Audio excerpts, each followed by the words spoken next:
Okay, so we're going to get into some of the genetic components. Talk about the mechanisms.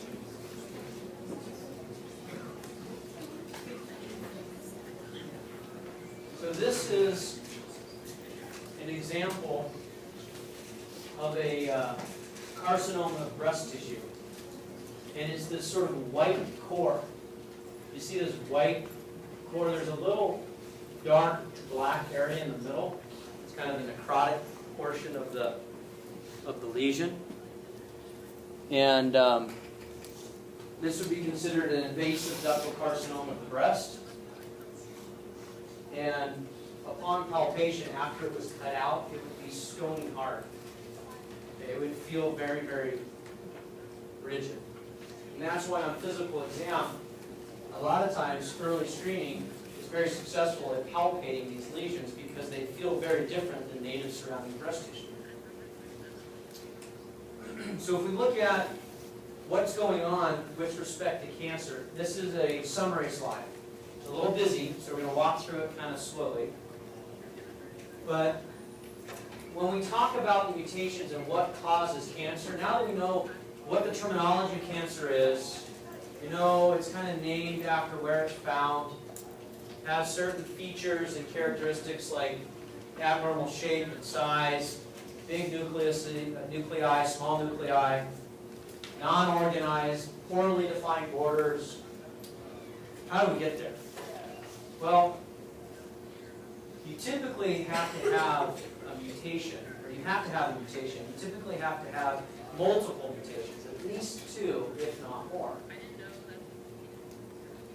Let me explain. If you have tissue that's high, it mutates, and so now it proliferates out of control. Well, it's going to grow, and if the only thing that it does is grow, and it doesn't bring any new blood vessels in, it's going to get to a certain size and stop growing. Right? Because it can't feed itself without bringing in new vasculature. So you kind of need to have a mutation of growing and a mutation that says grow a tremendous amount of new blood vessels to support this new growth. And you also have to go undetected by the immune system. When the immune system doesn't say, that looks suspicious, we should go in and investigate. You kind of need to have a mutation, or maybe you don't express certain types of signals that clue the body into thinking that there's something wrong.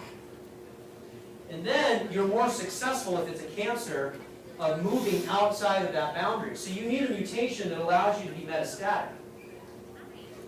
So the more aggressive cancers have multiple mutations that give them all these different features. So we'll talk about that. We could have a list, and we're going to talk about some of them, maybe not all of them, we'll get through most of them. Things like a mutation in telomerase. What if you upregulate the amount of telomerase that you manufacture?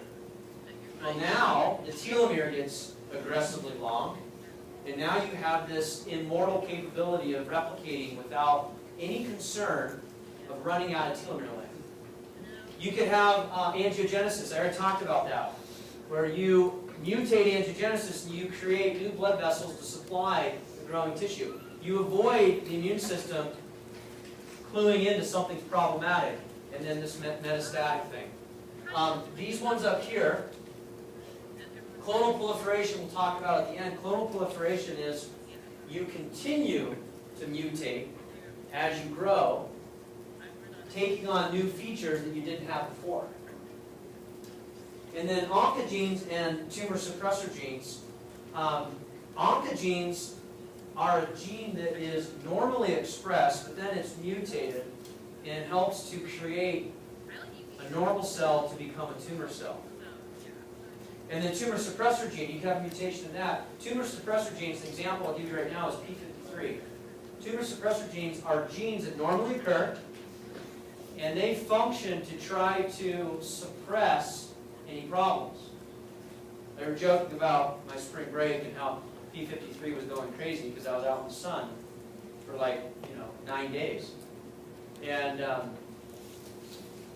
my cells, if we took biopsies of my skin, probably my face and the back of my neck, maybe my hands, because everything else was kind of wetsuit,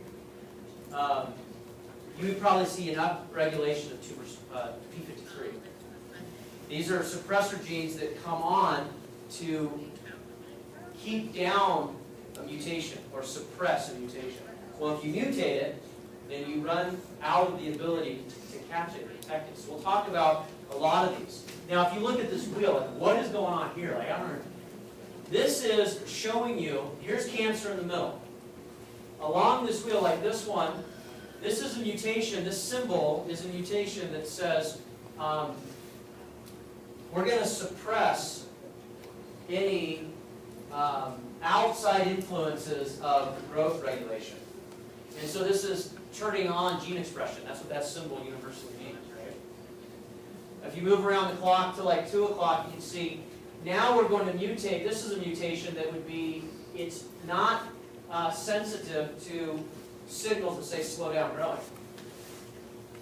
If you move to the 4 or 5 o'clock position, this is a mutation. This symbol is characterizing a mutation that makes it invasive, allowing it, the feature, to move out of the native tissue where it's normally found.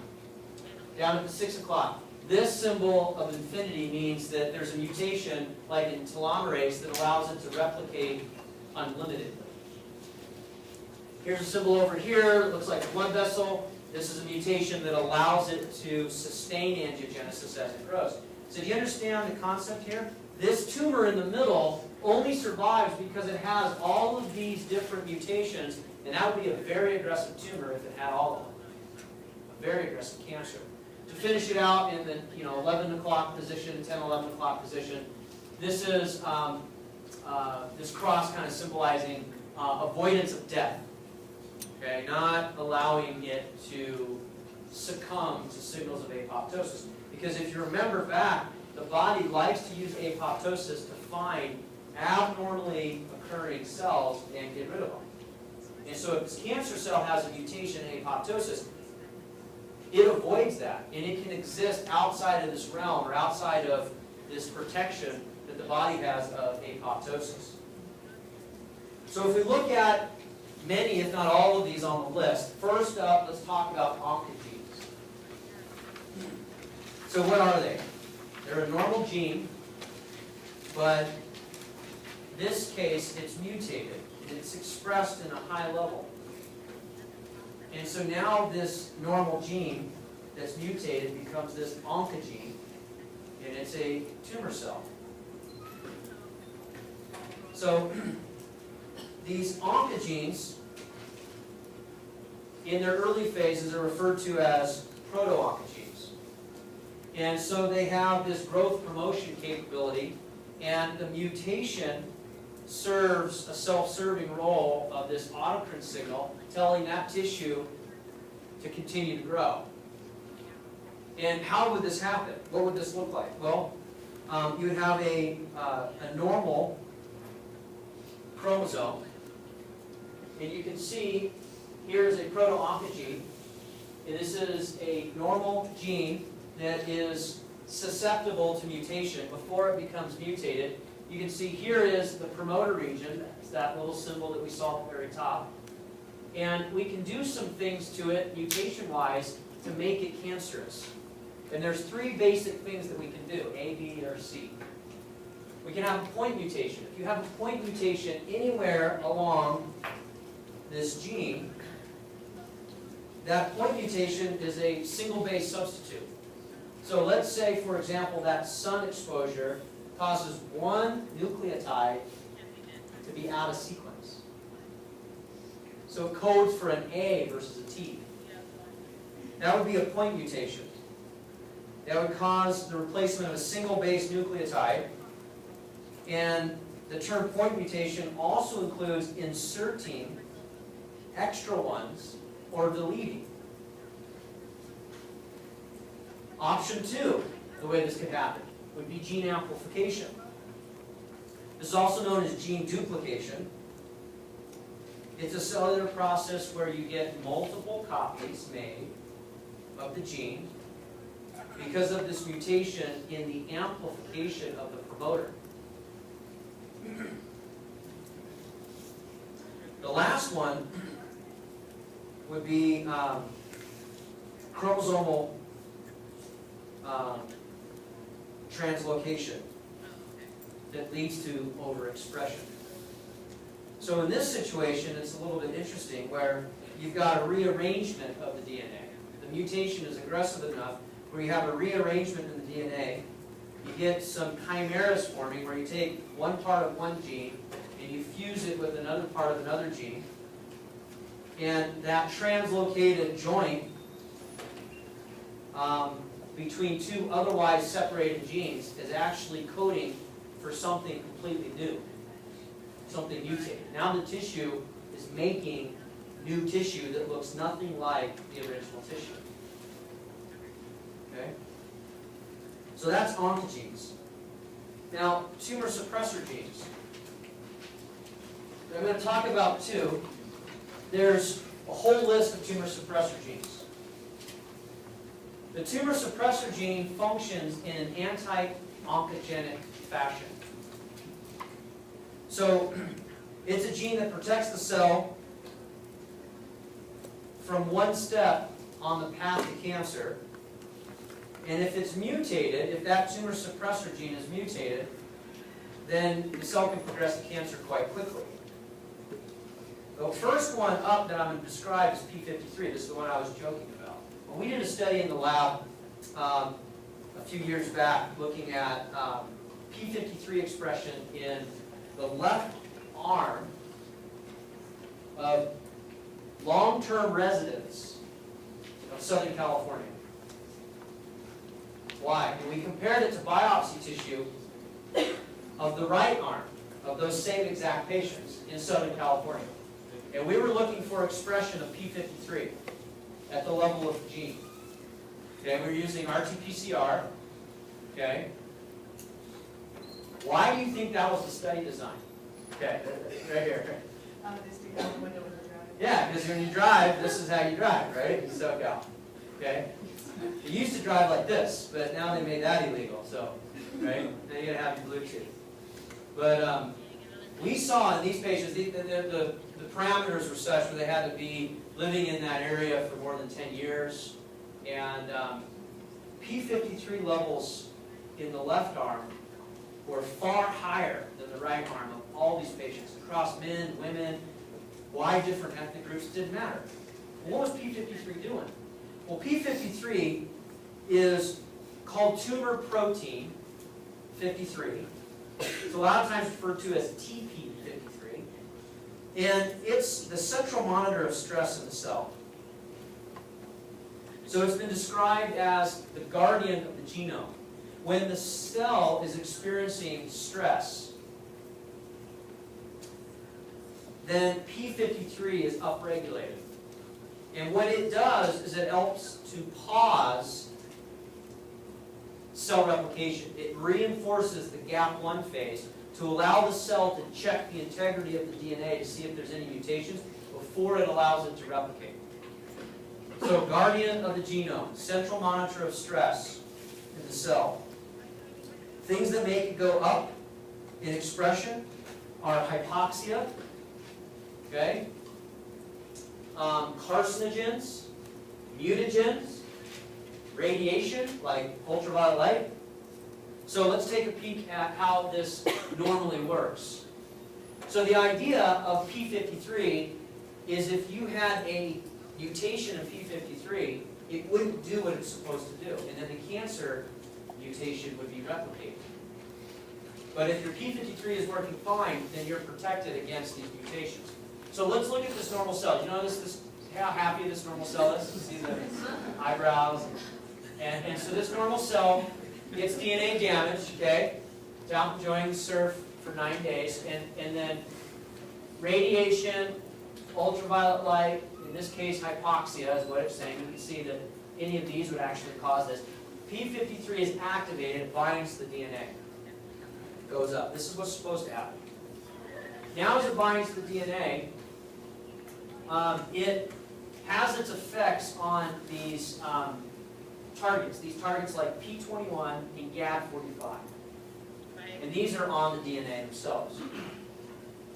as it binds to P21, this allows for a gap1 arrest, or a halt, or a pause. It allows for the DNA to be checked. If it's fine, it progresses. If there's a problem, then it repairs it. Over here, if you've got GAD45 is also another target location. And in this situation, if it binds to GAD45 and there's successful repair, then you get normal cells again. If the repair fails, you signal it for apoptosis. Now, P53 could also have a third outcome as it binds to VAX as a third target. And these are gene sequences on DNA. And as it binds to VAX here, this is where apoptosis is immediately triggered. So the level of damage was so aggressive that it just triggers the cell for apoptosis, and it doesn't allow mutation to take place. Now, let's look over here if you've got a mutation in P53. So this pathway is normal.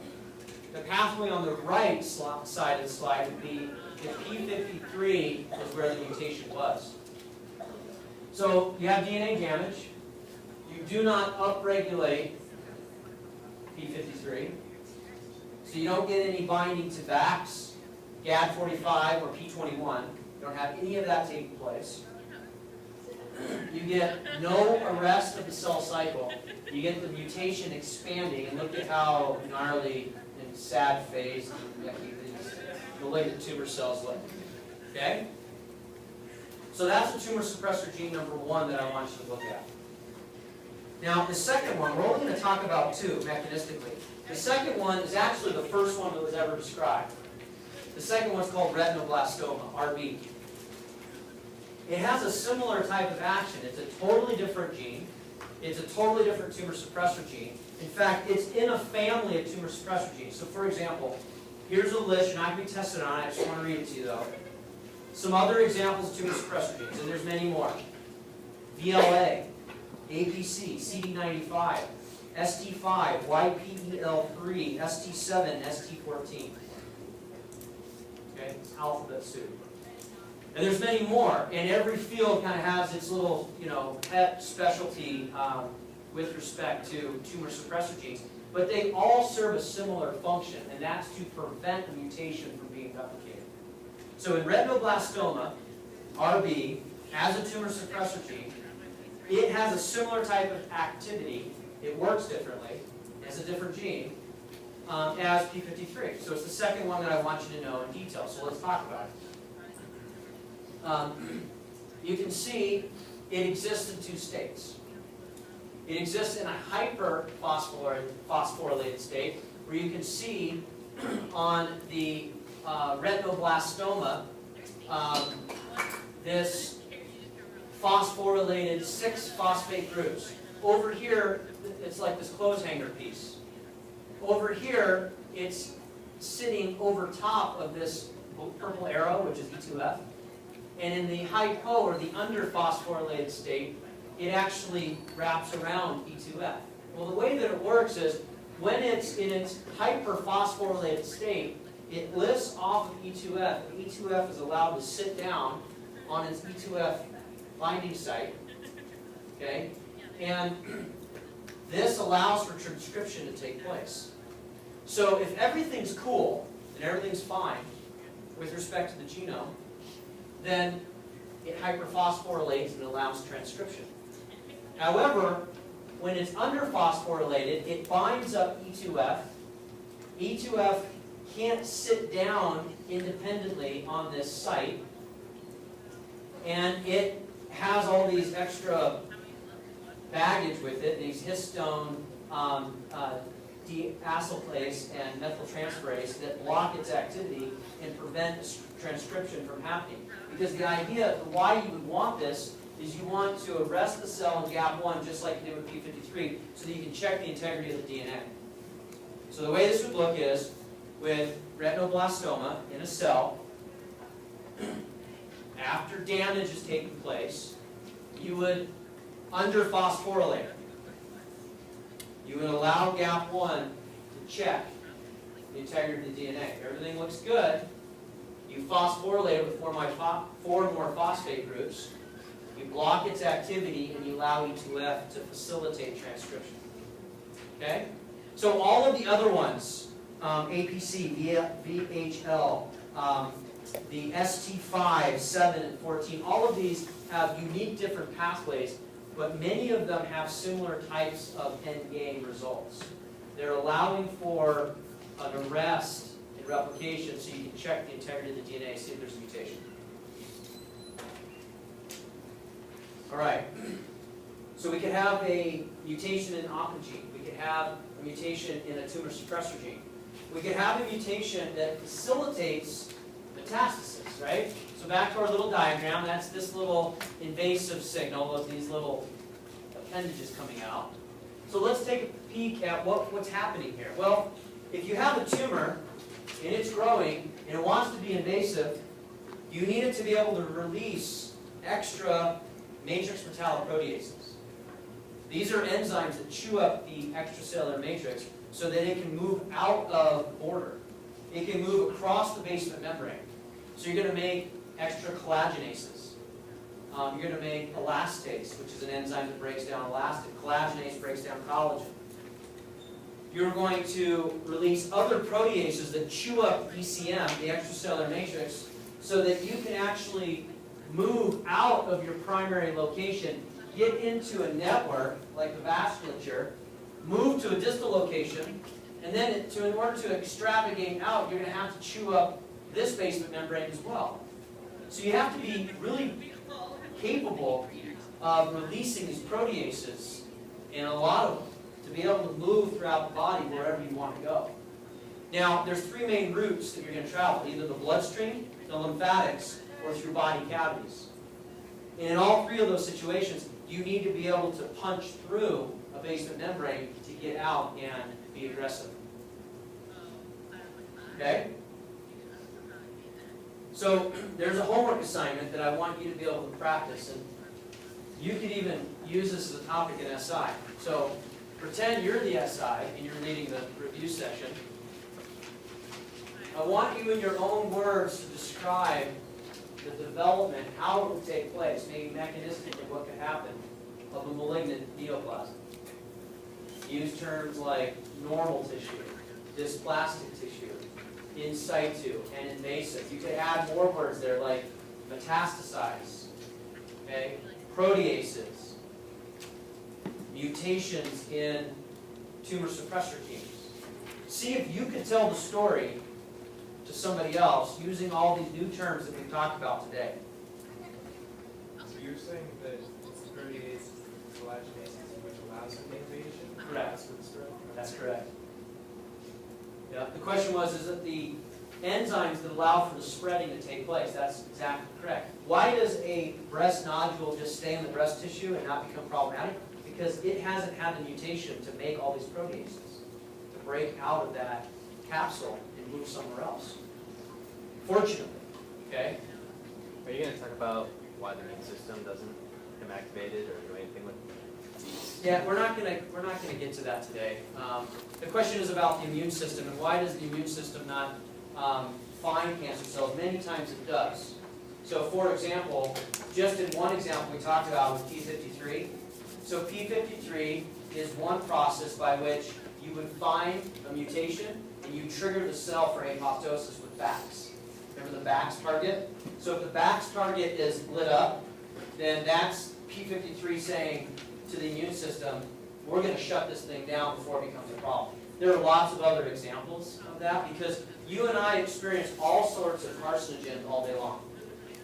We live in Flagons, great weather, beautiful non-polluted air, but we're outside in a tremendous amount of sunlight. Okay? And that is harmful radiation. And so your body is combating in Flagstaff, in the Southwest, lots of UV radiation all the time. Okay? If you're a smoker, we'll talk a little bit about that later. There's a lot of carcinogenic agents in that smoke. Certain foods, certain diets, right? Certain types of plastics, right? Certain types of agents that are found in drinking water. Not as much necessarily in Flagstaff, but in a lot of big cities, they screen for those things on a regular basis. Okay? So the body does have a lot of these mechanisms in place to capture these things. Okay, let's look at part 2 of genes. This is liver tissue. This is liver tissue studied with metastatic cancer. Okay, so like the breast tissue that we looked at earlier, you can see these are all secondary mets, secondary metastatic sites. All of these white nodules. The liver, this is normal liver right up here. It's the only piece of the liver that looks normal, right? And this little margin right here, maybe down here a little bit. Okay, that's all normal liver. But this is all disease. Okay? Now, angiogenesis. Part 2 is what other mechanisms could be mutated? Well, angiogenesis. Why is it important for a tumor or a growing cancer to be angiogenic? Can you explain that? Oh, I thought I saw a hand. Oh, there it was. So doesn't it need the blood supply to keep up with this growth rate? It needs the blood supply to keep up with its growth rate. Very simple explanation. Okay? So as it grows, in fact, if it grows too fast, you'll get this necrotic center. And it's very common to have tumors with necrotic centers because the growth rate is even too aggressive. So here you're seeing a tumor. In fact, this is a little story. One of my sort of science heroes was an individual by the name of Judah Folkman. He was a physician. He was an MD Ph.D. that was looking at cancer biology. And his big area of research was anti-angiogenic research. And the reason he was fascinated with that is he thought, if I starve the tumor and block blood vessel formation, in fact, if I get rid of the blood vessels that have formed, I can kill the tumor. And that's exactly what his research was all about. Because the tumors themselves release all sorts of chemicals like vascular endothelial growth factor. Vascular endothelial growth factor is VEGF. We talked about that during our wound healing section, that in macrophages in wound healing, they release the same compound in order to encourage the blood vessel to grow in and heal a wound. Well, tumors have hijacked that. And so this little symbol here, as we're working our way around the wheel, is saying that these tumors have a mutation so that they produce extreme amounts of growth factors that are angiogenic, like VEGF. And that helps to feed their growing metabolism. So let me ask you this question, pose it in a slightly different way. Some cancer researchers today, Folkman passed away, interestingly enough, he passed away from heart disease. Okay? One thing that is guaranteed is we will all die of something. So cancer researchers today that have taken from where Dr. Folkman left off are really fascinated and intrigued with shark cartilage. And they're trying to use their learnings and their investigation of shark cartilage and how it develops to treat cancers. Why are they targeting cartilage? It's anti-angiogenic during development because it is avascular. So it doesn't have cues to stimulate angiogenesis during development. And so the cartilage that comes out, sharks have a lot of cartilage, and so they're a good model for understanding and studying cartilage and how does it stay how does it stay avascular, or how does it maintain this anti-angiogenic state? That's exactly why they're focused on. Okay. Clonal proliferation. So the first one on our list is the last one that we're going to cover. What does this mean? Well, this is essentially microevolution of cancer. So cancer is your own tissue, and it mutates, and then it evolves in your own body. And that's why, I'm sure you've heard stories like, well, the cancer's back. And this time, it's much more aggressive than last time. Oh, really? Yeah. That theme is a very common theme that we hear. Why? Well, the agents that we use, the chemo, that's chemical, that stands for chemicals, and these chemicals that we treat cancer with are anti-proliferatives. So a lot of times they target these fast replicating cells, and that's cancer, and they're harmful to fast replicating cells. but they also kill other fast replicating cells like skin and hair. And that's why patients that are on aggressive amounts of chemotherapy or chemical therapy lose their hair. Or we treat with radiation. And we go into a certain area and we hit it with high amounts of radiation to be lethal to the cell, but it does collateral damage and it kills other cells in the area, and that's why patients get very sick and ill with both chemical therapy as well as radiation therapy. Then the cancer goes into remission, it settles down. Unfortunately, if it comes back, a lot of times it's more aggressive because it's mutated again. Okay, it just got beat up, it comes back with a new mutation, and this is what we call clonal proliferation. So watch. We have a normal cell, okay? This normal cell has some carcinogen that induces a mutation in the DNA. That carcinogen could be UV radiation. That carcinogen could be pollutants in the city of a harmful environment like Hong Kong or Los Angeles or Mexico City. That causes a mutation like some of the mutations that we've talked about, and it creates a tumor cell. This one is characterized in red. Okay? Well, it doesn't stop mutating because it's probably still being exposed to that carcinogen. So as it continues to evolve and mutate, now you get this pink mutation. You get this purple mutation, but you know what? That wasn't favorable to the survival of that tissue, so it dies off. The ones that stay, that allow it to be more aggressive, are the ones that you see over here that collectively make up a very metastatic or a malignant tumor that's extremely aggressive. So take a peek. You've got our original red one, which was a metastatic mutation, right? And then we have our light-colored pink that says that it mutated so it doesn't need as many growth factors to grow. It responds very, very quickly to low amounts of growth factor signal. So it's hyper-growing. Then we move over to sort of our lighter blue one. Remember, our purple one died out. Our lighter blue one makes it very invasive, so it moves into surrounding tissue. And then our darker blue is non-antigenic, and this is really the last piece that we're going to talk about. This is the mutation that allows it to hide from the immune system, is this non-antigenic. So now you've got an extremely aggressive malignant cancer that goes all over the body. And this is what we call clonal proliferation.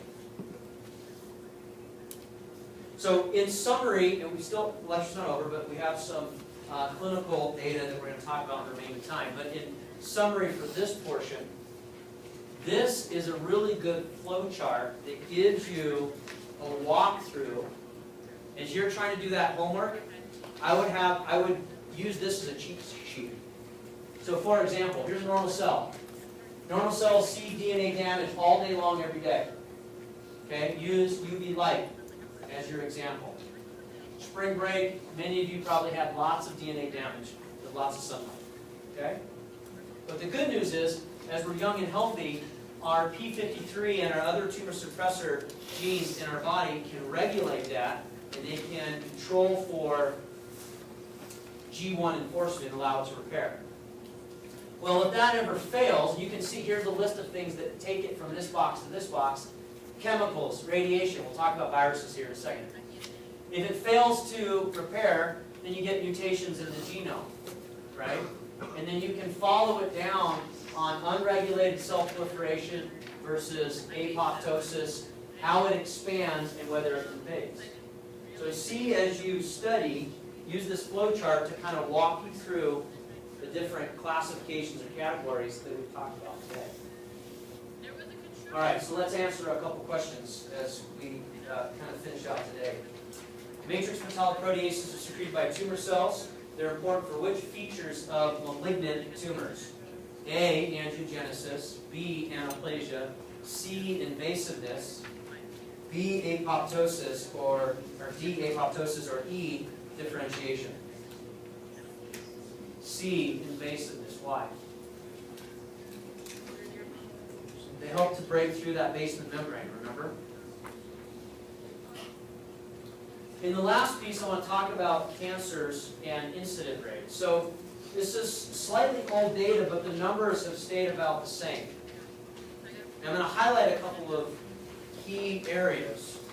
So in women, the highest prevalence by incident is still breast cancer. And with men, it's still prostate cancer.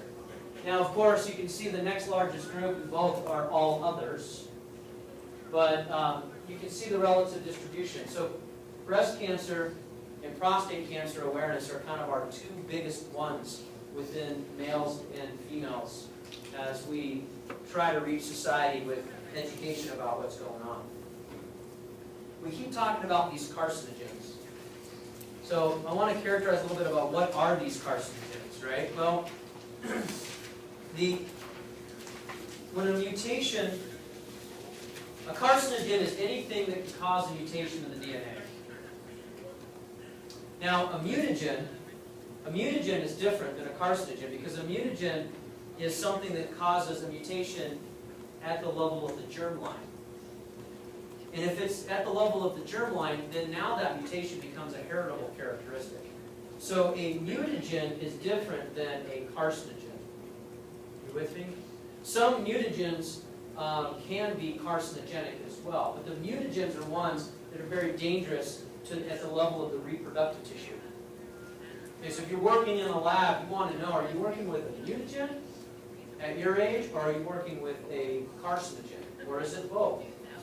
Okay, mutagens can cause problems at the level of your gametes, and that can cause issues that are heritable that you can pass on to your offspring. Carcinogens would just affect you, still problematic, but it doesn't have as big of an impact, so you kind of want to understand the differences there. Now, some types of carcinogens. Look at this, chronic inflammation and viral infections or bacterial infections, environmental factors. These are all types of carcinogens. So chronic inflammation can actually cause cancer. Like what? So we talked at the very beginning of the semester about Barrett esophagus. Remember that? This irritation of the esophageal lining. And if it's left untreated, it could lead to this esophageal adenocarcinoma. That's what we talked about day one. So there's a perfect example of how a chronic inflammatory event, which is causing issues in that tissue, and that level of inflammation that doesn't ever subside can actually negatively impact the surrounding tissue and cause mutations at the level of DNA. Okay? That's why we want to treat and manage chronic inflammatory diseases. You don't want them to be flared up 24/7 long term. So, ulcerative colitis is a risk factor for colon cancer. Chronic asthma, lung cancer risks increase. Chronic asthma, I mean, like, I've had asthma my whole life, right? You're thinking, yeah, but it's been treated and managed. If you have a wheezing asthma attack your entire life, that would be chronic.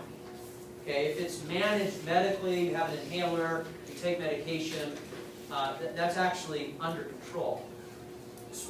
Any type of smoldering inflammation that would happen with any type of disease, even autoimmune disorders or autoimmune diseases in tissues.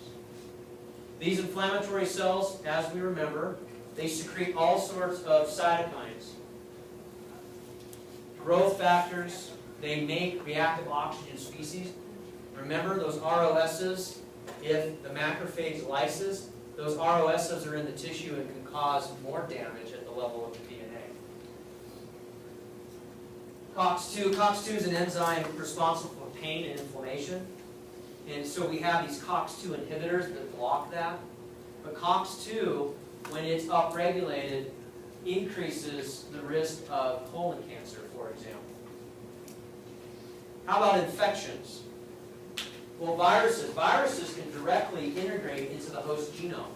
So take these examples. We have hepatitis B and C.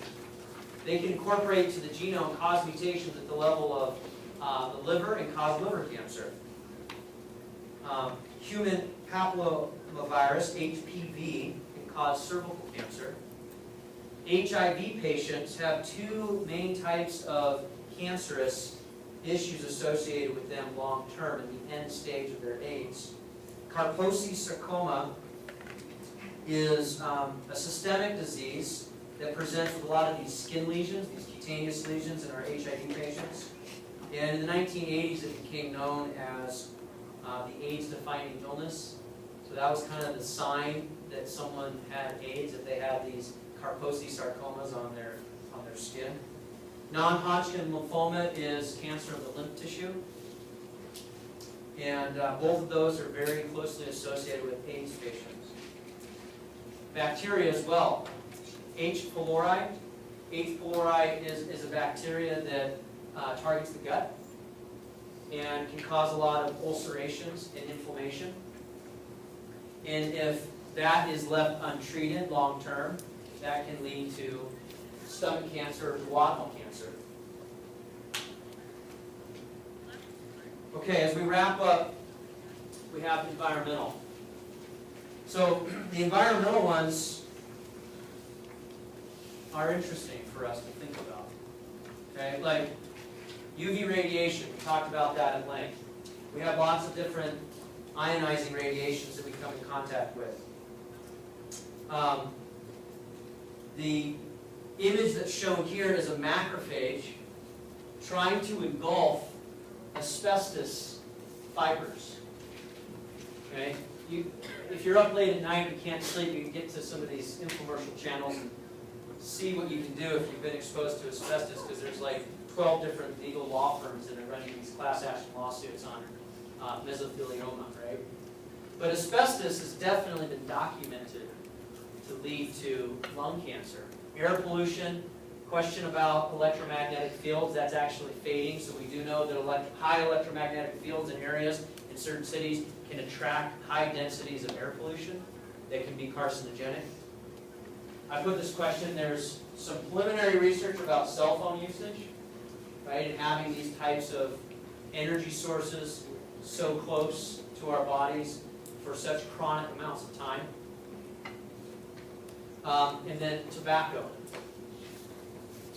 use. So let's talk about how tobacco contributes to cancer kind of as we age. Well, if you look at this chart, we see there's over 30 different known carcinogens in tobacco. And 30% of all cancer deaths are in some way related to tobacco use. But there's many different types of cancer. So here's a chart. It's old data from 2003, okay? But the relative distribution is still the same. So this is tobacco smoking as the number of cigarettes per day, like the purple goes, look at the purple, okay? And then this is alcohol consumption. So the question here is, are there areas of synergism with risks of carcinogens? The answer is yes. So if somebody just smokes, right, their relative risk, even if they're a heavy smoker, their relative risk is actually pretty low in comparison if they are chronically consuming alcohol and smoking. Okay, so I think the moral of the story is next spring break, don't drink, smoke, and sunbathe all at the same time. Spread it out. Which of the following is not a typical characteristic of cancer cells? Loss of cellular self-destruct mechanisms, unlimited replication, autocrine stimulation, or decreased responsiveness to growth signals.